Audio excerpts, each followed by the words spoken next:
En esta sesión vamos a tratar el tema de la renta bruta y renta neta.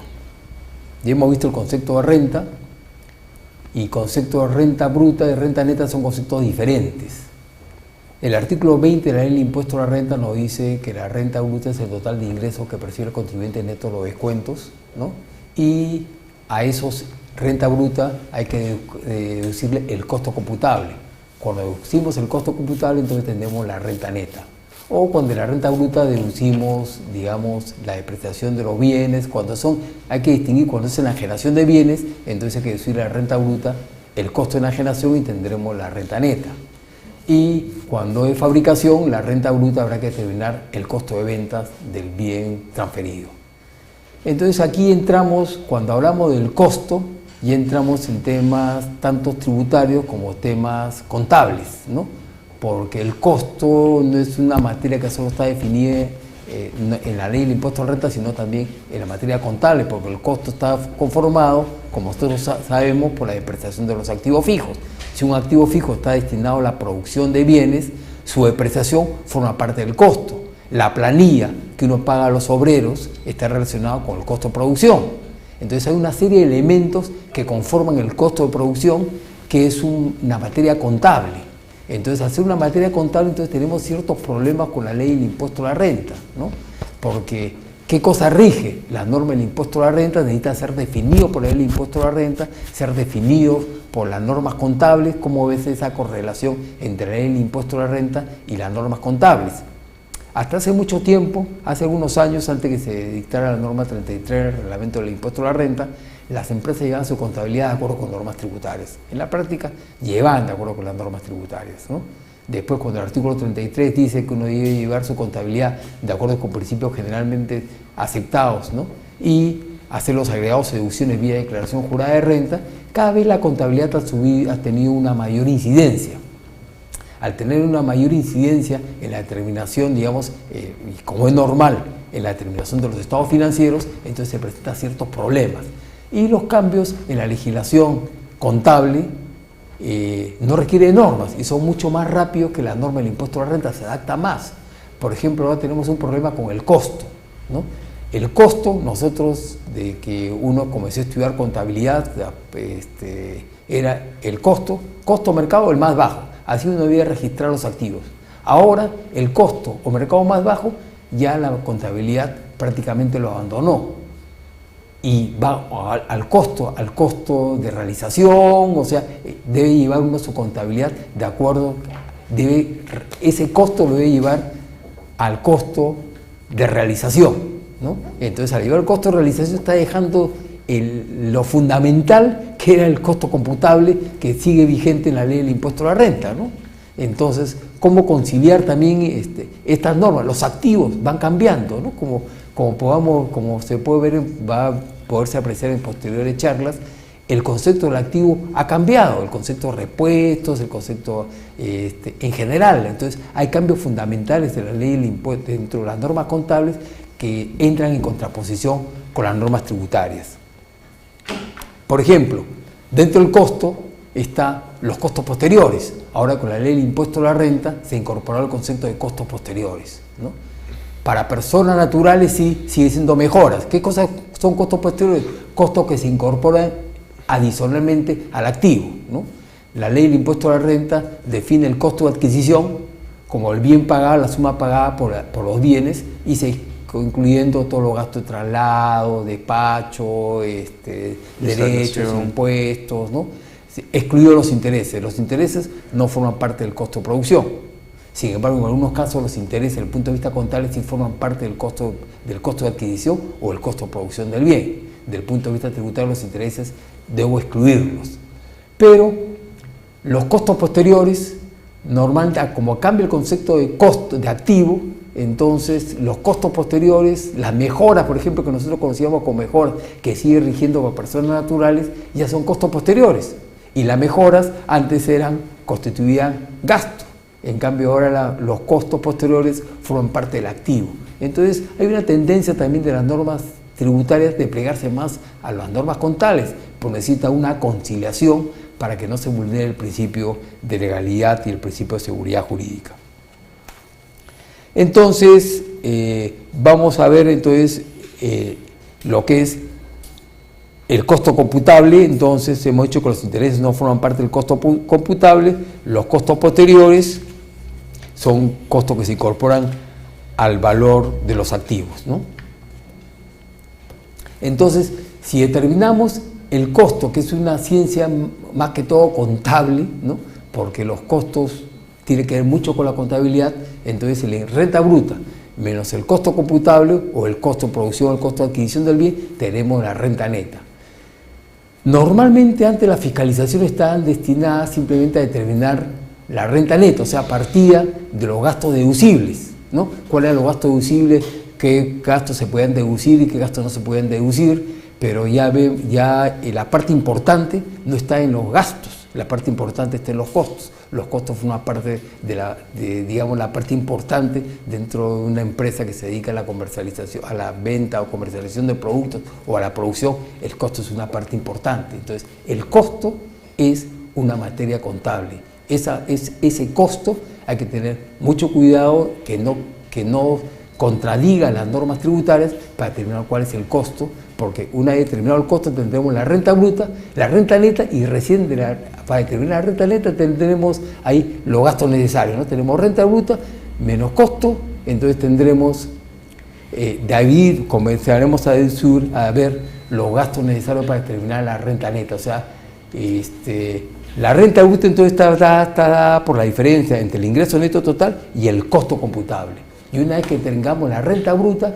recién los gastos son para determinar la renta neta. Entonces lo fundamental, entonces en una empresa industrial, supongamos, es la determinación de su renta bruta, porque la renta bruta va a ser el ingreso neto total, ¿no?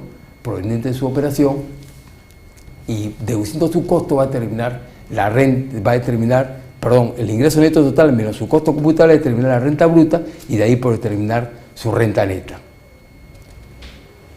Entonces, veamos entonces, si ya tenemos el costo y el gasto, la renta bruta y la renta neta, entonces entraríamos a ver qué cosa es qué cosa es costo, qué cosa es gasto, qué cosa es pérdida. Son conceptos diferentes desde el punto de vista tributario. El gasto es un costo expirado, ¿no? Normalmente los costos se relacionan con el ingreso. O sea, tengo un ingreso, tengo que relacionar el costo con el ingreso. Si se vende mercaderías, entonces el costo de la venta lo tengo que relacionar con el ingreso de la mercadería para determinar fundamentalmente entonces mi renta bruta producida por esa venta de bienes. Sí, entonces si me dedico a la prestación de servicios, también tengo que editar cuál es, digamos, si me dedico a la comercialización, también tengo que determinar cuál es mi costo para determinar cuál es mi renta bruta y poder ahí deducir determinar, digamos, mi renta bruta, que es la cual voy a efectuar las deducciones. Entonces, ¿qué pasa? ¿Qué es costo, gasto y pérdida, como decíamos, ¿no? Entonces, el costo las empresas no compran gastos, las empresas compran activos, y el activo es un costo, ¿no? Normalmente si compro un inmueble o una maquinaria, la voy a comenzar a depreciar, la depreciación va a ser un costo del activo. Si está relacionado con la producción, va a ser un gasto, si no está relacionado con la producción, sino con un gasto administrativo, ¿no? Entonces, primero aloco el ingreso y después los gastos los tengo que alocar a este ingreso para ver una correlación entre el ingreso y el gasto. O sea, tengo que vincular ese ingreso con ese gasto. Normalmente, primero vinculo el ingreso y después vinculo los costos y los gastos, ¿no? No puedo considerar un ingreso si es que no tiene su contrapartida en los costos. Por ejemplo, a veces las empresas hacen lo que se llama hay que hacer un corte de ventas, ¿no? Porque las empresas a veces quieren, para cumplir sus metas, realizan ventas de mercadería que no han entregado. Entonces no se han transferido los riesgos inherentes a la propiedad, sin embargo lo contabiliza como una venta, ¿no? Pero los costos de ventas todavía no se han incurrido, hay algunos costos que faltan determinar. Entonces, si no se ha perfeccionado la venta, si no está transferido el bien, tanto el ingreso como el costo tienen que diferirse. Lo mismo, es un diferimiento, tiene que haber una correlación, una compaginación entre el ingreso y el costo. El gasto, como le decíamos, el gasto normalmente el gasto es un costo expirado, es decir, que no tiene vinculación, ya no tiene vinculación con el ingreso, y normalmente el gasto se asigna al ejercicio que se incurre. Y una pérdida es cuando ocurre un hecho fortuito o cosa mayor que está fuera del alcance de la compañía y se origina una pérdida dentro del activo. Entonces las pérdidas se deben reconocer cuando se producen. Entonces, producido un hecho que origina una disminución en el activo, entonces debe disminuir, debe considerarse como un gasto. El marco conceptual, por ejemplo, es importante que nosotros, las normas contables siguen el principio de la esencia sobre la forma, ¿no? O sea, para él lo importante es la esencia y no la forma jurídica, y no la forma. Del punto de vista jurídico, uno le interesa más la forma jurídica que digamos, le interesa mucho la forma jurídica, uno no puede descuidar las formas jurídicas. Entonces, ¿qué es ingreso desde el punto de vista contable? Desde el punto de vista contable, un ingreso es un incremento de un activo, un decremento de un pasivo o un incremento en el patrimonio que no se aporte, ¿no? Si se incrementa el patrimonio, entonces desde el punto de vista contable habrá ingreso. Si se incrementa un activo, es ingreso. Si se incrementa un pasivo, también habrá un ingreso. Desde el punto de vista tributario sabemos que eso será el punto de vista contable. Desde el punto de vista tributario no necesariamente eso va a originar un ingreso, ¿no? Un incremento de un activo por razones, digamos, por ejemplo, desde el punto de vista contable. Si yo llevo los activos a valores realizables, entonces eso es un ingreso, va a resultados. Desde el punto de vista tributario, ese incremento en el activo no será un ingreso, porque no ha habido todavía realización del bien, ¿no? Entonces, al no haber realización del bien, eso no puede ir a resultados. ¿Qué es gasto desde el punto de vista contable? Baja de un activo o disminución de su valor, nacimiento o incremento de un pasivo, y disminución del patrimonio que sea un dividendo ni evolución de aportes, ¿no? Esa es la definición del punto de vista contable de lo que es un gasto. Del punto de vista tributario, no todo gasto es deducible. Tenemos que ver el principio de la causalidad para ver si el gasto es deducible o no. El reconocimiento de ingreso, como he dicho, ocurre simultáneamente con el incremento de activos o el incremento de pasivos. ¿Cuándo voy a registrar un ingreso? Cuando se incrementa un activo o hay un decremento de pasivos desde el punto de vista contable. Desde el punto de vista también de la ley, y entramos ya al concepto vamos a entrar al concepto del devengo, no sé si quieres... Sí, unas pequeñas, más que unas precisiones, un poquito comentar lo que tú ya venías comentando, ¿no? La diferencia entre el gasto y el costo.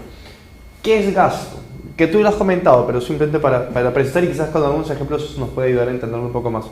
El gasto es aquella erogación que se agota en sí misma, es decir, yo no planeo recuperarla a través del tiempo, sino que en sí misma ya se agota. Distinto sucede cuando yo no voy a generar un gasto, sino voy a tener que reconocer un costo. ¿Por qué? Porque aquel bien que yo adquiero lo voy a tener que reconocer como un activo y yo mi inversión en ese bien la recuperaré vía la depreciación, que es de alguna manera la alocación de cuánto tiempo ese bien a mí me va a servir para generar mi renta agravada o para mantener la fuente. Entonces, mientras que en un gasto, como bien se comentó, el gasto se reconoce en mi estado de ganancias y pérdidas en el momento en el cual se incurre, si yo adquiero un bien que me va a servir, y acá hay un término importante, que es un término que la tributación toma en la contabilidad, cuando se entiende que un activo o que una inversión debe ser costeada y no debe ser considerado un gasto en la medida que el tiempo, la vida útil va a superar un ejercicio. Entonces, si yo compro un bien y este bien lo voy a utilizar durante más de un año, ese bien yo lo tengo que activar y tengo que recuperar mi inversión por medio de la depreciación. Ahí yo tendré un costo, ahí yo no voy a tener un gasto. Entonces, recuerdo el caso de una empresa minera que tenía una relavera. Como ustedes saben, las relaveras son aquellos, digamos, tú sacas el mineral, tú tratas el mineral y el exceso que tienes una vez que has sacado el mineral lo tienes que depositar en pozos de relave. Esta empresa construyó toda una infraestructura para una relavera y esta relavera se llenó en 11 meses. Entonces, ahí la discusión que se generaba ¿es un activo fijo o no es un activo fijo? Porque el planteamiento que me parecía bastante interesante es ¿cuándo se agota su vida útil? ¿El día que la llenas? Porque finalmente eso sigue teniendo una vida útil porque sigue teniendo utilidad, en todo caso, en la medida que el relave sigue estando contenido dentro de la cancha de relave. Pero finalmente la posición fue en la medida que se utiliza porque es llenado y se ha llenado en 11 meses, no se le considera un activo fijo y todo lo que se invirtió se mandó al gasto. Entonces, es un tema importante, un tema interesante entender cómo el gasto y el costo van a depender no tanto de la inversión que uno haga, sino del tiempo que uno le va a tomar probablemente recuperar esa inversión. Y un tema muy importante que se había comentado, que fue algo que surgió hace muchísimos años, era la depreciación solía considerarse un gasto. Y ya sabemos que la depreciación puede también generar parte de un costo adicional. El ejemplo que comentábamos, ¿no? Yo tengo una máquina y esa máquina me sirve para producir los bienes que yo voy a vender. La depreciación de esa máquina no va a ir al gasto, va a incorporarse en el costo de esos bienes, de modo que el costo se va a elevar. El día que yo venda el bien, generaré una menor renta producto de la venta de cada una de mis unidades, porque el costo se ha visto incrementado con la depreciación que le he asignado. Si tienes una empresa que vende toda la producción que genera en el mismo año, no hay ninguna diferencia entre que la depreciación la mandes al gasto o la incorpores en el costo. Pero si es una empresa que mantiene saldos que no ha logrado vender en el ejercicio, entonces en ese supuesto sí habría una diferencia. ¿Ok? Un último tema es un tema formal importante. La ley ha incorporado expresamente a partir de este año la necesidad a nivel de ley, antes estaba a nivel de reglamento, de contar con comprobantes de pago para amparar el costo computable del artículo 20. ¿Okay? El artículo 20, justamente como hemos comentado, te dice que cuando tú vendes un bien, la renta bruta es la diferencia entre el ingreso obtenido de la venta y el costo computable del bien. ¿Okay? Entonces, en este sentido, ya hay una disposición a nivel de ley, porque antes esa era una disposición que se tomaba del reglamento de la ley de impuesto a la renta. Hoy día ya está incorporada en la ley que nos dice que ese costo computable, el costo de los bienes que yo voy a vender, también tiene que estar amparado en un comprobante de pago debidamente emitido. Y finalmente, para terminar, llamar la atención sobre estos tres conceptos, que son los tres conceptos que la ley reconoce. La ley nos habla, cuando habla de costos, el costo de adquisición, que es lo que uno paga para adquirir un bien, el costo de producción, que es lo que uno no compro el bien de un tercero, sino que yo internamente lo produzco y acá tengo que incorporar los gastos, los costos directos y los gastos directos e indirectos que me costará producir ese bien. Y tenemos el concepto denominado valor de ingreso al patrimonio, que es el costo que yo tengo que reconocer por un bien por el cual yo no pago. Entonces yo recibo un bien a título gratuito, no habrá costo de adquisición, no habrá costo de producción, lo que habrá es un valor de ingreso al patrimonio y sobre este es que yo tomaré en una eventual venta, eso lo tomaré como costo computable, o en una eventual depreciación del bien, eso lo tomaré para efectos de la depreciación. Un tema interesante es, por ejemplo, en el caso de las transferencias a título gratuito que reciben personas naturales, la regla antes era esta. Se reconocía como costo el valor de ingreso al patrimonio. A propósito de los cambios que se hicieron en julio del año pasado, hoy día la regla es, no, imaginemos que alguno de nosotros recibe un inmueble, producto de una transferencia a título gratuito, un anticipo de legítima. ¿Ok? Antes, para ti, el costo era, de alguna manera, el valor de ese bien el día que tú lo recibías, con lo cual podías ir al autovalúo probablemente. Hoy día la ley del impuesto a la renta desconoce esa posibilidad y lo que te dice es no, si tú recibes un inmueble a título gratuito, por ejemplo, mediante un anticipo de legítima, tu costo, por si tú el día de mañana lo vas a vender, va a ser 0 o el costo que tenía la persona que te lo ha transferido a ti, con lo cual tendrás que ir a buscar la escritura pública, en este caso de la persona que compró ese bien para ver a él cuánto le costó. Entonces, si tú no puedes acreditar el costo de esa persona, tu costo va a ser 0. Esas son disposiciones que se han incorporado en la ley para, de alguna manera, evitar, o no evitar nada, sino simplemente para reconocer o para reducir costo en este tipo de operaciones. Eso era simplemente una relacionado manera de también con el valor de ingreso al patrimonio, hay que tener presente que si es digamos, entra al patrimonio a título gratuito, la empresa va a tener que pagar impuesto a la renta sobre ese ingreso al patrimonio, su valor de mercado, determinar cuál es el valor de mercado, pague el impuesto a la renta, es decir, adelante el impuesto a la renta y después lo va a recuperar vía depreciación de ese bien, ¿no? O vía costo de ventas, o vía costo de enajenación. Pero esa incorporación al patrimonio a título gratuito va a originar que tenga que pagar un impuesto a la renta y recuperarlo vía depreciación o vía costo de ventas. Entonces decíamos que era importante el concepto de ingresos, costos, gastos, pérdidas, ¿no?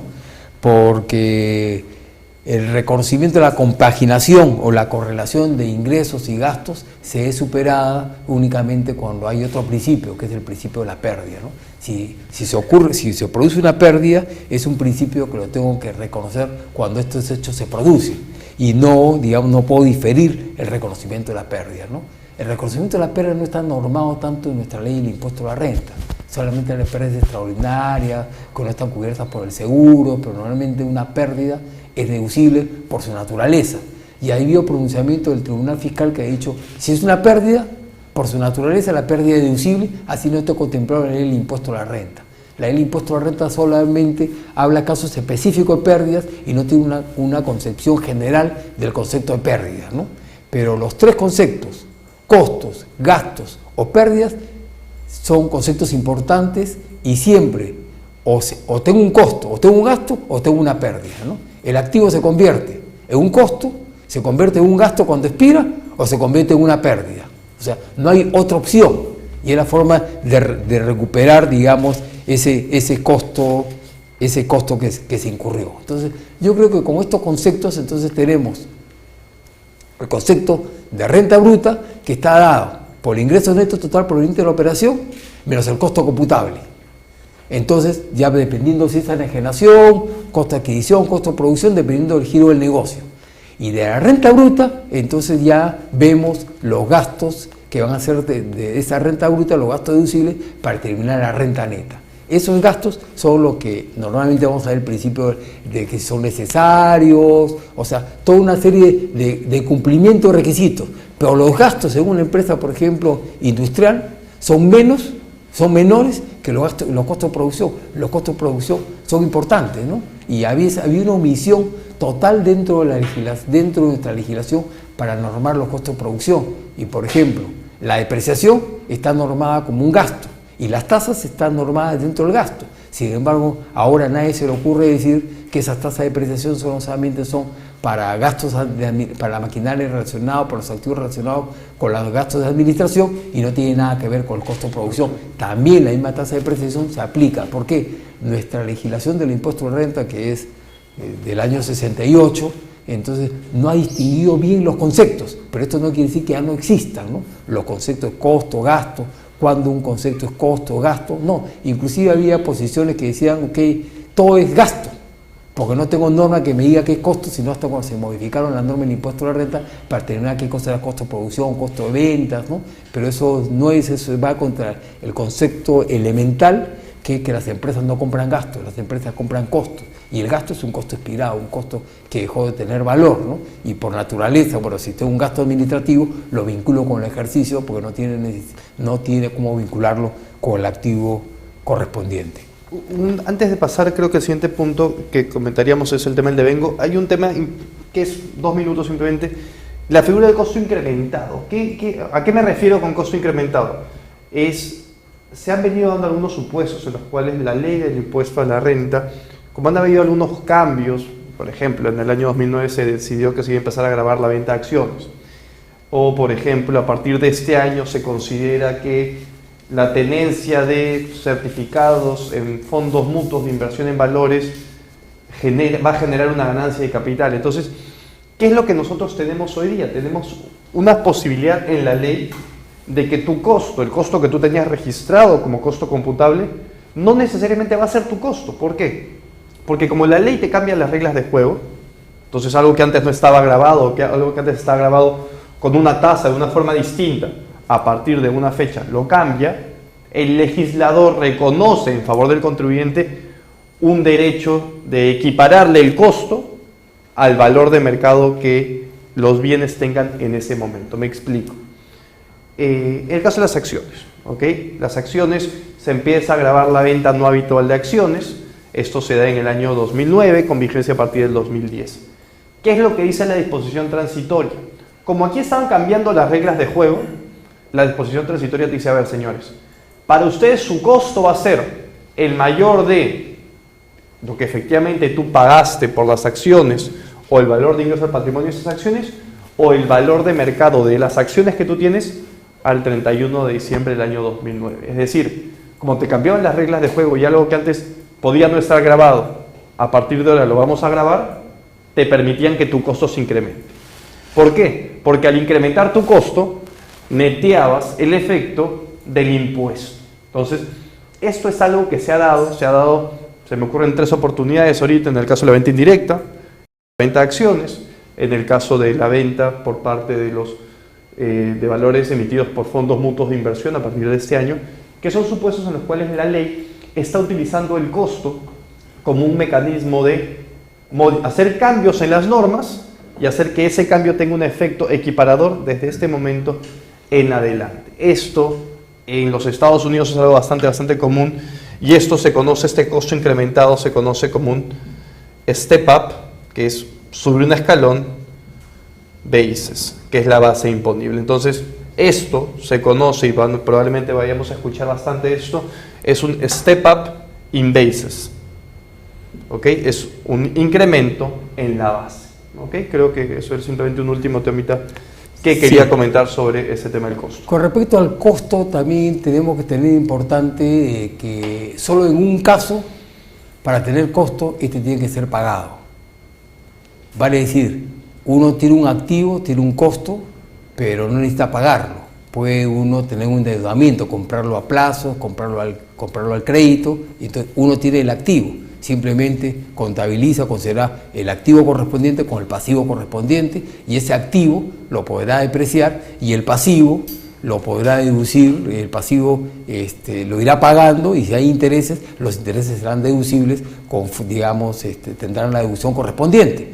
Pero el activo no necesita ser pagado. O sea, ya lo tengo, ya está destinado a generación de renta gravada, entonces comienzo a depreciarlo o a amortizarlo si fuese el caso. Como digo, pero solo hay un caso donde el activo necesita ser pagado, el caso de activos intangibles. En el caso de activos intangibles, su amortización está condicionada a que el activo sea cancelado, sea pagado. Mientras no sea pagado, el activo no puede ser amortizado. Aquí hay posiciones que dicen basta el pagado, quiere decir que se vaya a pagar. No quiere decir de que esté cancelado en el momento de su adquisición. Hay la posición de la administración tributaria y otras posiciones que dicen no, tiene que ser desembolsado. Para poderlo amortizar, tiene que haber desembolso de caja. Mientras no hay desembolso de caja, no se puede amortizar ese activo. O sea, el activo tiene que ser cancelado. Entonces, un activo intangible que es aportado, por ejemplo, entonces uno dice, ¿el aporte es cancelación o no? Porque uno podría decir, el aporte, si uno cancela, si uno da el activo y le emiten acciones, entonces estaría cancelando el activo, ¿no? Entonces podría haber una posición de esa naturaleza. Hay una resolución del Tribunal Fiscal que habla en el caso de fusión, donde se aportan, en los casos de fusión hay activos intangibles, considera que sí se está pagando, porque se está emitiendo nuevas acciones y considera que hay cancelación, ¿no? Entonces, si seguimos esa interpretación, si uno aporta un activo intangible, entonces uno le emite acciones, por esos activos, en realidad estaría pagando el activo o no estaría pagando el activo. Eso es con respecto a lo que es renta bruta y renta neta, lo que es entonces costo, gastos y pérdida, ¿no?